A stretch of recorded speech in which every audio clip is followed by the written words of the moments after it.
لله رب العالمين الحمد لله كما هو عهد الحمد لله الذي لم يتخذ ولدا ولم يكن له شريك في الملك ولم يكن له ولي من الذل وكبره تكبيرا والصلاة والسلام على أشرف الأنبياء والمرسلين وخاتم النبيين مولانا أبي القاسم محمد صلى الله عليه وسلم اللهم صل على محمد وعلى آل محمد. والصلاة والسلام على أهل بيت الطيبين الطاهرين المعصومين أما بعد Rahmatullahi wa barakatuh. Assalamualaikum warahmatullahi wabarakatuh. ये अठवाडिये विशालना उम्मान की मान वफात के 22 मकचेना बराबर कैरा અને જો કે આ શખ્સિયત એવી છે માની કે જેટલું પણ આપણે વાત કરીએ ઓછું છે પણ સમયના કારણે આપણે એનો પર વધારે ચર્ચા નથી કરી શકતા. આજે ઇન્શાઅલ્લાહ 23 હક પર વાત કરશું જે બાપ મહક છે. એની પહેલાં કે ચોથા ઇમામનું ફરમાન તમે હું તમારી સામે પેશ કરું, બે વાક્ય યાદ આવે છે. એનેક્ડોટ્સ ઓફ રિફ્લેક્શન કિતાબ છે, ઇસ્લામિક એજ્યુકેશન બોર્ડે આને છાપી છે. પહેલી એની જે એડિશન છે એની અંદર છેલ્લા પેજમાં બે વાક્ય મળે છે. પહેલો વાક્ય ઇસ્લામના પહેલા ખલીફાનો જે એના બાપને મુહાફાને કેમ કે એ રસૂલ ખુદાની તોહીન કર્યા એને ઉપાડીને દરવાજા ઉપર પચકાયો. પેલો ખલીફો એના બાપને ઉપાડીને દરવાજા ઉપર પચકાયો. રસૂલે ખુદાને આ વાત ખબર પડે છે. રસૂલે ખુદાને બોલાવે છે અને કહે છે આ સાચી વાત છે કે હા, કે બીજા ફેર નહીં કરતો અને એમ કરતા રસૂલે ખુદા બધું ફેરવી નાખે છે. બીજી એક રિવાયત એ કિતાબની અંદર મળે છે. એક નજફની અંદર એક બારબર હોય છે, વાર કાપવાવાળો હોય છે, જે સાચું બોલવાવાળો છે. શેખ બાકીર કાદમી આ રિવાયત કરે છે. એ પણ નજફ અશરફની બાજુમાં રહેતા હતા કે હજામનું જાણતો હતો, સાચો બોલો હતો. એ એની જિંદગીની અંદર એના બાપની ખિદમત બહુ કર્યો. હત્તા કે એનો બાપ જ્યારે હમામમાં જાય, તકલીફ હોય ને સનાસમાં જવું હોય, હાજરમાં જવું હોય, તો આ માણસ આ હજામ એના બાપ માટે પાણીની બાલટી લઈને દરવાજાની બહારે રાખતો હતો અને વાત જોતો હતો જ્યાં સુધી એનો બાપ ફારિગ નથી થઈ, યાની કે બધી એની ખાતરદારી કરતો હતો. આ હજામ દર બુધવારની શબના મસ્જિદે સાહલા જતો હતો એ તમન્ના સાથે કે ઇમામે વક્તની ઝિયારત થઈ જાય.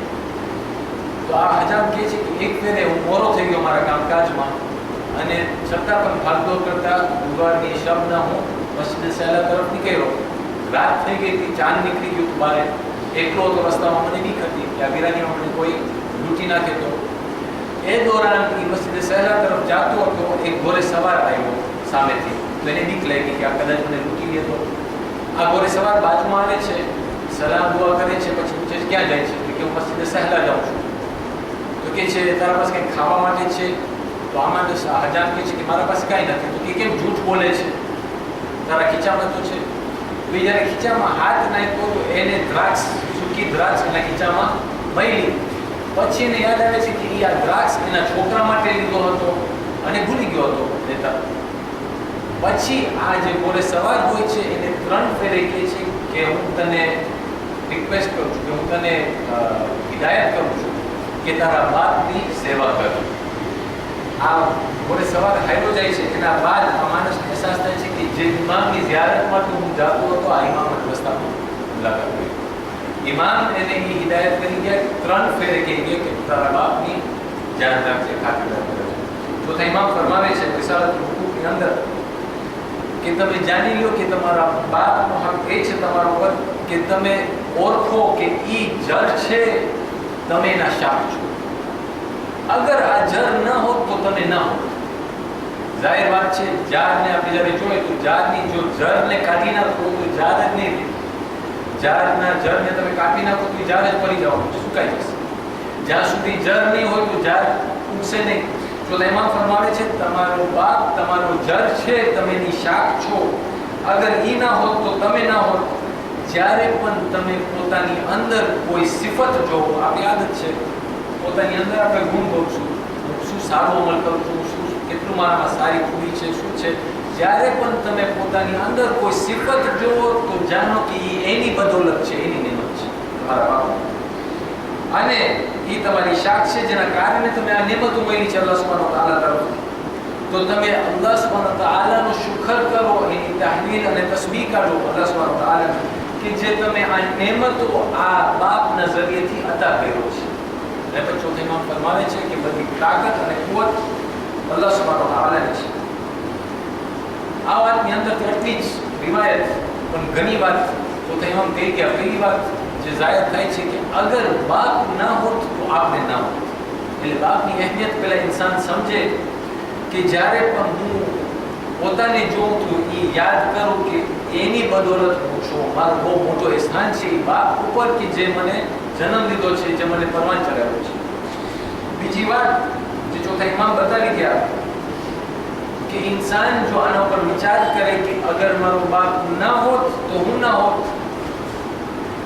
જ્યારે ઇન્સાન પેદા થાય છે અને હવે એ પરવાન ચડે છે, મોટો થતો જાય છે, એ એના ઉરૂજ તરફ આવે છે, તાકાતવર થતો જાય છે, એ જ સમયે જે બાપ એને પેદા કર્યો છે, જેને જન્મ દીધો છે, એ બાપ એની ઉરૂજથી બુઢપણ તરફ જાય છે, ઝઈફ થતો જાય છે. અગર ઇન્સાન એના દિલની અંદર આ વાતને મહેસૂસ કરે કે મારો બાપ મારી જડ છે, આ મારા બાપની બદોલતે હું છું, તો જ્યારે એ ઉરૂજ તરફ અને તાકાત તરફ આવશે અને એનો બાપ કમજોર થશે, તો આ હાલતની અંદર આ છોકરાના દિલમાં એ બધો વિચાર નહીં પેદા થાય તકબ્બુરનો કે હવે હું કાંઈક છું ને આ તો નહીં છે, આની મને કાંઈ જરૂર નથી. અગર હંમેશા એ ખ્યાલ હશે ને મગજમાં કે આ બાપ મારો જડ છે અને આ બાપ ન હોત તો હું ના હોત, તો આ છોકરો કોઈ દિવસ પણ એ કિબર નહીં કરે અને એ કિબરના ઝરિયેથી એના બાપની તોહીન નહીં કરે. આ બહુ મોટી ચીજ છે. ત્રીજી વાત જે ઇમામ બતાવી ગયા કે જે પણ મારા પાસે છે, જે પણ આપણા પાસે છે, આ આખી દોલત, આ જે પણ શોહરત, જે પણ ઇજ્જત, જે પણ ઇલ્મ, જે પણ આપણા પાસે છે, એ બધું એ બાપની બદોલત છે જે આપણે મળી છે. આ બધી નેમતો અલ્લાહ સુબ્હાનહુ વ તઆલાએ આ બાપના ઝરિયેથી આપણે અતા કરી છે. ગરીબમાં ગરીબ છોકરો હોય, જ્યારે પરવાન ચહેરો, એનો બાપ કમસ કમ એને કદાચ ખંભા ઉપર લઈને સ્કૂલ સુધી લઈ જશે, જે એને ભણતર મળ્યું એ એના બાપની બદોલત છે. આપણે આપણા બાપના સહારાથી ઊંચા થયા છે, મોટા થયા છે. તો આ આપણે ભૂલવું ના જોઈએ. છતાં ઇમામ જ્યારે એને કોઈ પૂછ્યું સૂરે બની ઇસ્રાઈલની 17મો સૂરો એની 23મી આયતની તફસીર, આ આયત આપણે અવારનવાર પડતા હોય છે, વબિલ વાલિદૈનિ ઇહસાના, તો કોઈ છતાં ઇમામને પૂછ્યું કે આ એહસાનનો મતલબ શું છે? તો છતાં ઇમામ ફરમાવે છે કે આ એહસાનનો મતલબ એ છે કે તમે ઓલોકા સાથે સારો વ્યવહાર કરો અને કોઈ દિવસ પણ ઓલોકાને એટલો મજબૂર નહીં કરો કે ઓલોકા તમારી સામે ઝૂકે. ચાહે મા બાપ કદાચ તમારા અમીર હોય, પૈસો હોય, તાકાતવર હોય, બધી સવલત છે, એવું બને છે, છતાં પણ જ્યારે મા બાપ ભલે પોતા પર ઇન્ડિપેન્ડન્ટ આપણે કે હોય છે, પણ ક્યાંય ને ક્યાંય આપણી એ લોકોને જરૂર પડે છે. ઇમામ કહે છે કે એ એહસાન એ છે કે તમે વાત ના જો કે હવે જરૂર પડી છે, એ આવશે મને માંગવા, મને કહેશે ભલે મારો બાપ આપતો હોય મારા પાસે, એ માંગે એની પહેલા તમે એને અતા કરી નાખો, એ પાણી માંગે ને દૂધ પીરાવો. આ એનો એહસાનનો મતલબ છે. પછી ઇમામ ફરમાવે છે કે એ જ આયતની અંદર જ્યારે અલ્લાહ સુબ્હાનહુ વ તઆલા ફરમાવે છે કે અગર એક યા બને બુઢપણની હાલતમાં, એ બુઝુર્ગીની હાલતમાં તમે કંઈક કહી જાય તો એ લોકોની સામે અલ્ફાઝ નહીં વધારતા, કંઈ સામો નહીં થતા. તો એ કહે છે કે અલ્લાહ સુબ્હાનહુ વ તઆલા કહેવા માંગે છે કે જ્યારે ઓલોકા યાની મા બાપ બુઢપણની હાલતમાં અગર ગુસ્સે થાય છે તમારા ઉપર, અગર તમારા ઉપર હાથ પણ ઉપાડે છે, તો તમે હક નથી બનતું કે સામા જવાબ દો યા તમારા દિફામાં પણ પોતાના હાથને બુલંદ કરો, માર ખાઈ લો, દાંત ખાઈ લો, કાંઈ નહીં બોલો. પછી ઇમામ ફરમાવે છે એના બાદ અલ્લાહ સુબ્હાનહુ વ તઆલા એ જ 23મી આયતની અંદર કહે છે કે તમે તમારા મા બાપ સાથે સારો સિલો કરો, ઓલોકાની ઇજ્જતથી ઓલોકાને પુકારો. એનો મતલબ એ છે કે જ્યારે મા બાપ તમે મારે, તમે દાંતે, તો સામે તમે ઓલોકા માટે દુઆએ ખૈર કરો અને ઓલોકાને કહો કે અલ્લાહ સુબ્હાનહુ વ તઆલા તમને માફ કરે. આ ઔલાદ જ્યારે મા બાપને આવી રીતે પેશ આવશે અને કહેશે કે અલ્લાહ તમે અલ્લાહ સુબ્હાનહુ વ તઆલા તમને માફ કરે, એક તો એ આ ચીજને માફ કરી નાખી છે એના મા બાપ. બીજું કદાચ એ બોલવાથી મા બાપની હિદાયત થઈ જાય કે અમે જે કરી રહ્યા છે ગલત છે અને સારા રીતે હિદાયત થશે. અને અગર જે મા બાપના વચ્ચે એના વચ્ચે સુધારો પણ ન થાય, અલ્લાહ સુબ્હાનહુ વ તઆલાની દરબારમાં આ માણસ અઝીમ થઈ જશે કે એને મા બાપની વિરુદ્ધી ના કર્યું, બલકે દુઆએ ખૈર કર્યું. પછી ઇમામ ફરમાવે છે કે 24મી આયતની અંદર, સૂરા બની ઇસ્રાઈલની 24મી આયતની અંદર જ્યારે અલ્લાહ સુબ્હાનહુ વ તઆલા કહે છે કે તમારા ખંભાને નરમ કરી નાખો, હંબલ કરી નાખો મા બાપની સામે, તો અલ્લાહ સુબ્હાનહુ વ તઆલા કહેવા માંગે છે કે તમે તમારા મા બાપને નજર નહીં મલાવો, ઓલોકાની આંખમાં આંખ નાખીને નહીં જોવો, સિવાય તમે ઓલોકાને જ્યારે rahmat અને શફકતથી જોવો. એની મા બાપ સામે મીઠી નજર હોવી જોઈએ, rahmatની નજર હોવી જોઈએ. અને તમે તમારો અવાજ ઓલોકાથી ઊંચો નહીં કરો, તમે તમારા હાથ ઓલોકાથી વધારે બુલંદ નહીં કરો, તમે ઓલોકાની આગળ નહીં ચાલો. આ છતાં ઇમામનો કોલ બીજી એક રિવાયતમાં મળે છે. છતાં ઇમામ ફરમાવે છે એક માણસ રસૂલે ખુદા પાસે આવ્યો અને કંઈક નસીહત માંગી. રસૂલે ખુદા એને ફરમાવે છે કે સાંભળ, કદી પણ શિર્ક નહીં કરતો, કોને પણ અલ્લાહનો શરીક હયા નહીં કરતો, હત્તા કે તારા ઉપર જુલ્મ કરવામાં આવે યા તને આગની અંદર મારવામાં પણ આવે, તું શિર્ક નહીં કરતો. આ ઈમાનનો તકાજો છે, ઈમાનની ટેસ્ટ છે. પછી કહે છે કે તારા મા બાપની ઇતાઅત કરજે, ઓ લોકો સાથે સારા અમલ કરજે, ચાહે ઓ લોકો જીવતા હોય કે મરી ગયા હોય. ઘણા ફેર આપણે એમ લાગે છે કે હવે તો મારા મા બાપ નથી, મને હવે ફ્રીડમ મળી ગઈ. ફ્રીડમ નથી મારા ભાઈઓ. ઓ લોકોની મોત બાદ પણ આપણા પર અમુક અહેકામ છે જે આપણે ગયા ફેરે વાત કર્યા હતા. ઓ લોકો તરફથી આપણે સારા અમલ સાલે કરવાના છે ઓ લોકોના નામમાં, તાકે ઓ લોકોને અજર પહોંચે.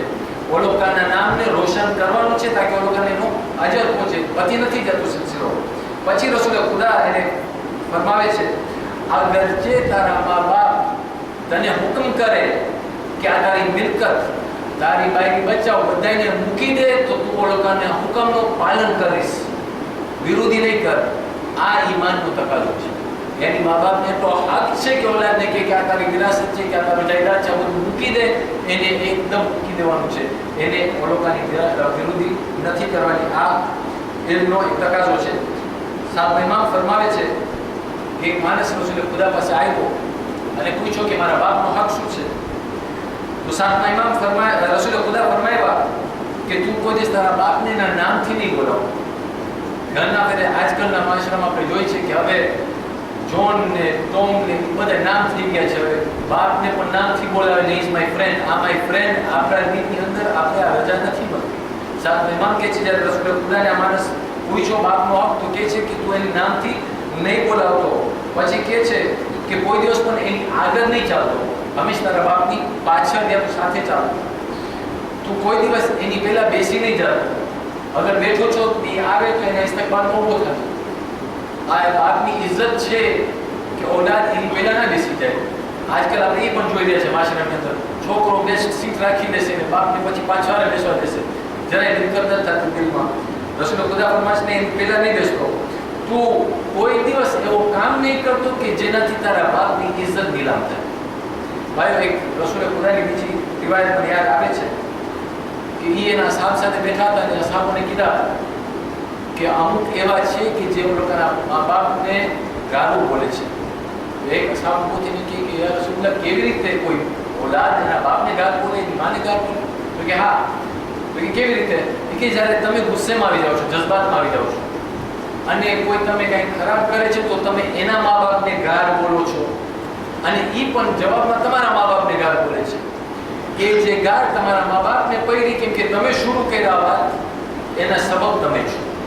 એટલું જ ગુનો છે કે જેવી રીતે તમે પોતે તમારા મા બાપને ગાળ આપ્યા છો. તો આ રસૂલે ખુદા ફરમાવે છે કે તમે એ લોકોની ઇજ્જતને નીલામ નહીં કરવા દેતા.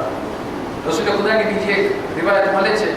એક માણસ આવ્યો કે યા રસૂલલ્લાહ, મારો બાપ એટલો ઝાઈફ છે, જ્યારે હમ્મામમાં જાય છે અને હાજત હોય છે તો એને જરૂરત છે કે હું એની સાથે સાથે અંદર જાઉં. અમારા માટે મુનાસિબ છે, મસલો છે, પૂછી લીધો. રસૂલે ખુદા ફરમાવે છે કર જો તું આ કરી શકતો, યાની કે હમ્મામમાં એની સાથે દાખિલ થા અને એને સાફ કર, એની મદદ કર જો તું કરી શકતો.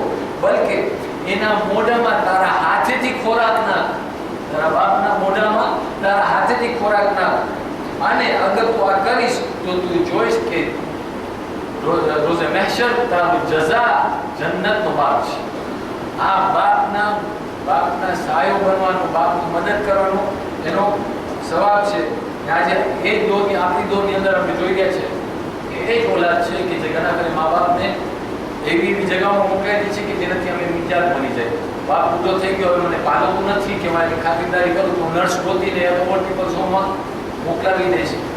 ભૂલી જાઉં છું કે હું પોતાને સવાબ અને કઈ ચીજથી કઈ જઝાથી મહેરૂમ કરી નાખું છું. આ આપણે જરાક વિચારવાની જરૂર છે. પાંચમા ઇમામ ફરમાવે છે અલ્લાહ સુબ્હાનહુ વ તઆલા ત્રણ ચીજની રજા કોઈ ઇન્સાન નથી આપી. ત્રણ ચીજ ઇન્સાનને રજા નથી કરવાની. પહેલી ચીજ અમાનતમાં ખયાનત કરવું.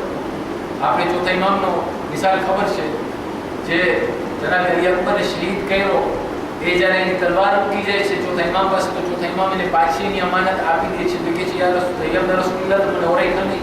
એ કે હું તને જાણું છું, પણ અમે શિખામણ એ આપવામાં આવી છે કે અમાનતમાં ખયાનત ન થાય. પહેલી ચીજ અમાનતમાં ખયાનત રજા નથી, ચાહે સારો માણસ હોય કે ખરાબ માણસ હોય. સાહેબ એના પહેલા લોકો બહાનો હોય છે, આ તો જાહિર છે, આ તો કાફિર છે, એનું માલ મારી શકું છું, નથી મારી શકતા.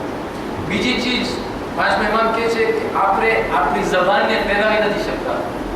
તમે ક્યાંક એક કોલ આપી દીધા, એક વાદો કરી લીધા, ચાહે સામેવાળો કાફિર હોય, જાહિલ હોય, જે પણ હોય, ખરાબ માણસ કેમ ન હોય, શકી ઇન્સાન કેમ ન હોય, તમે કોલ તમારો પાછો નથી લઈ શકતા. તમારા વાહનને પૂરો કરવાનો છે. અને ત્રીજું કે તમે તમારા મા બાપ સાથે એહસાન નથી મૂકી શકતા, ચાહે તમારા મા બાપ ખરાબ કેમ ન હોય, ચાહે મા બાપ જાલિમ કેમ ન હોય, वो लोग સાથે તમે એહસાન કરવાનું છે. છતાં ઇમામ ફરમાવે છે કે અલ્લાહ સુબ્હાનહુ વ તઆલા એ માણસની નમાઝ કબૂલ નહીં કરે કે જે એના મા બાપને ખરાબ નિગાહથી પણ જોઈ છે. ઘણા એવું થાય છે, બાપ કંઈ બોલી નાખ્યું છોકરાને તો નજર કાઢીને પાલીને જોશે, બાપને અહેસાસ કરાવે કે તમે જે બોલ્યા છો મને મજા નથી આવી. એ નિગાહના કારણે એની નમાઝ અલ્લાહ સુબ્હાનહુ વ તઆલાને કબૂલ નથી. ને આપણે ભાઈઓ જાણે છે કે જેની નમાઝ નથી વખતી રોઝે કયામત જો પહેલો હિસાબ નમાઝનો છે. જો નમાઝ કબૂલ નથી તો બાકી કાંઈ નથી કામ આવવાનું. મોહમ્મદ ઇબ્ન સુહૈલ જે બનુ અબ્બાસના ખલીફા મુંતસરના દોરમાં હતો, એક રિવાયત કરે છે કે મુંતસરના દરબારની અંદર એક કાલીન જોયો, કાર્પેટ જોયો, તે પરસેથી આવી હતી. અને આ કાર્પેટ ઉપર અમુક માણસોના ફોટા લાગેલા હતા, નકશા બનાવેલા હતા. પહેલો ફોટો જે એને જોયો એની નીચે લખેલો હતો આ ફોટો કિંગ શેરોનો છે, કે જેને એના બાપ કિંગ ખુશરો પરવેઝને શહીદ કરી નાખ્યો, મારી નાખ્યો. શેરો એના બાપ ખુશરો પરવેઝને મારી નાખ્યો અને તક લઈ લીધો. આ એનું પિક્ચર છે. એ 6 મહિના રાજ કર્યો. બીજા કોર્નરમાં એને જોયું તસવીર છે, નીચે લખેલું છે કે આ તસવીર યઝીદ ઇબ્ન વલીદ ઇબ્ન અબ્દુલ મલિકની છે, કે જે એના ચચેરા ભાઈને કતલ કર્યો અને તકને હાસિલ કર્યો. એ પણ 6 મહિના રાજ કર્યો. તો આ માણસ એના દિલની અંદર કહે છે કે આ મુંતસર પણ મારા હિસાબે 6 મહિના જ રાજ કરશે. શા માટે? મુંતસર એના બાપ મુતવક્કિલને કતલ કરી અને તકને હાસિલ કર્યો. મુતવક્કિલ અમીરુલ મોમિનીનનો બહુ વિરુદ્ધ બોલતો હતો, બહુ ખરાબ અશાર બોલતો હતો. એક વાર મુતવક્કિલ એની બેઠકમાં કંઈ ખરાબ બોલ્યો અમીરુલ મોમિનીનના વિશે. મુંતસર એનો છોકરોમાં બેઠો તો એને ખરાબ લાગ્યું, બાપની વિરુદ્ધ થયો. બાપ એને ખરાબ અલ્ફાઝ બોલ્યા અને એને બેઇઝ્જત કરીને બહાર કાઢી નાખ્યો. મુંતસરે એનો બદલો લીધો. યા પછી બાપનો જે પણ ગુસ્સો હતો એનો બદલો લીધો. બાપને કતલ કરાયો, તક લીધો. ઇતિહાસ ગવા છે એ પણ ખાલી 6 મહિના થઈ ગયો. કહેવાનો મતલબ કે જ્યારે ઇન્સાન એના મા બાપ સાથે ખરાબ સિલો કરે છે તો અલ્લાહ ચાહે સારા કામ માટે કેમ ન હોય, મા બાપ સાથે આપણે ખરાબ નથી કરી શકતા. જેટલા પણ કર્યા બોલો કે એનો દંડ દીધા. પણ આજે મુતવક્કિલે જે મુંતસર સાથે કર્યું, જે સિલો જે બાપ છોકરા સાથે કર્યો, આપણે ઘણા બધા એક જ સાઈડની વાત સાંભળે છે, બાપનો હક, બાપનો હક. ઓલાદનો પણ હક છે. અમીરુલ મોમિનીન એક રિવાયતમાં ફરમાવે છે કે જો તમે તમારી ઓલાદને હંમેશા કોસતા રહેશો, ખરાબ બોલતા રહેશો તો એ સ્ટબન થશે, એ તમારી વિરુદ્ધ જ કરશે, એ કોઈ દિવસ ફરમાબરદાર ઓલાદ નહીં થાય. એટલે મા બાપનું પણ જોવાનું હોય છે. આ એવું નથી કે બસ બાપના જ હક છે. મા બાપનું પણ અમુક હક બને છે કે ઓલો કંઈ કામ કરે તો ઓલાદ સારી થાય, ઓલાદ તબિયત સારી કરે. મુહક્કિક અર્ધવેગી ફરમાવે છે કે ટૂંકમાં આ બધી વાતની નિચોડ એ છે કે ઇન્સાન કોશિશ કરે કે આગે વાલિदैन ના થાય, આગ ના થાય ના વાલિદેનથી. મા બાપનો ગુસ્સાનો શિકાર ના થાય. જે ઇન્સાન આગ થઈ જાય છે, ઘણી રિવાયતો છે કે એનો પરિણામ બહુ ખરાબ આવે છે. 5 ચીજો મા બાપ ઉપર આ મુહક્કિક અર્ધવેગી કહે છે 5 ચીજો મા બાપને હક છે ઓલાદ ઉપર. પહેલું કે મા બાપ ઓલાદને સફર કરવાથી રોકી શકે છે. અગર મા બાપ ઓલાદને કહે કે તને આ સફર નથી કરવાની તો ઓલાદ સફર નથી કરી શકતો. મા બાપની હુકમનું પાલન કરવું પડે છે. બીજું, હંમેશ જ્યાં સુધી અલ્લાહ સુબ્હાનહુ તઆલાની ઇબાદત એના રોજ સિવાય બીજી કોઈ પણ વાતમાં મા બાપને હુકમ દે તો ઓલાદને પાલન કરવાની છે મા બાપની.